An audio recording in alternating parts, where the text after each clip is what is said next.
Hi children, today we are going to learn fifth lesson, the equatorial forest region. Equatorial అంటే ఏంటి? భూమధ్య ప్రాంతంలో ఉండేటటువంటి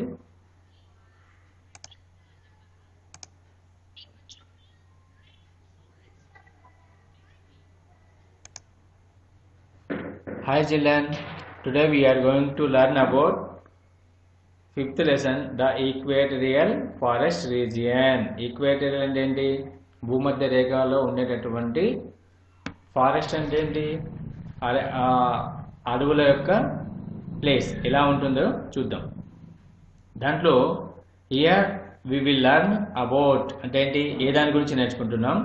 ఈక్వేటోరియల్ rain forest, climate, plant life, wild life, human life. ఈ యొక్క 5 points గురించి మనం ఈరోజు నేర్చుకుంటున్నాం. First one, as they begin to read they came across an amazing fact.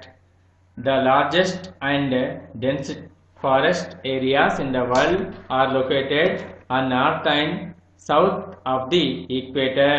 ఏ ప్రాంతంలో ఉంది? ఏ ప్రాంతం ఒకసారి చూడండి ఎలా ఉంది ఇక్కడ.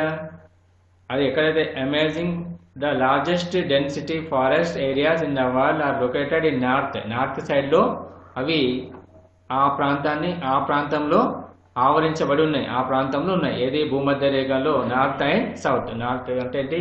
నార్త్ సైడ్ మరియు సౌత్ సైడ్ అవి విస్తరించబడి ఉన్నాయి.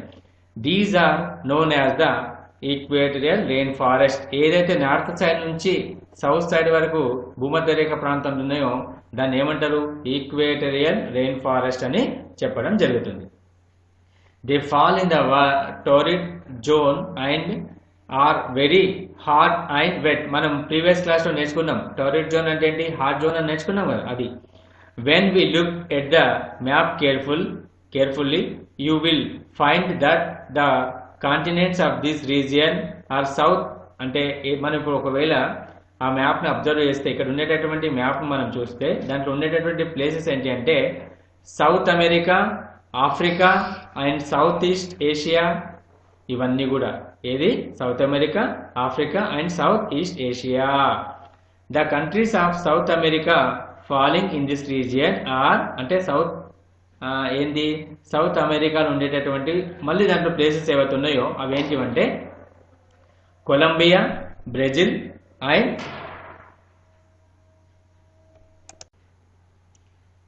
ఈక్వెడార్. సో మనం ఏం నేర్చుకున్నాం?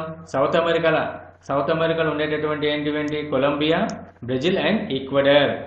The African countries of Ivory, Ghana, Liberia, Nigeria, Coast, Congo and Guinea are in this region. ఇవి ఆఫ్రికన్ కంట్రీలో ఉండేటటువంటివి. Next one, south east Asian countries such as Indonesia, Malaysia and some parts of India fall in this region. ఇవి ఏంటివి? South east ఏషియాలో ఉండే Asian కంట్రీస్లో ఉండేటటువంటి అంటే అవి ఫస్ట్ ఏంటి? అవి దేశాలు ప్లస్ మళ్ళీ దాంట్లో ఉండేటటువంటి మళ్ళీ దాంట్లో ఉండేటటువంటి పార్ట్స్ అన్నమాట. ఇవి ఏంటివి?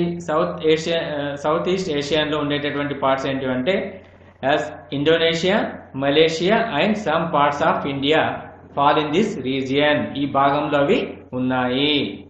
Next climate.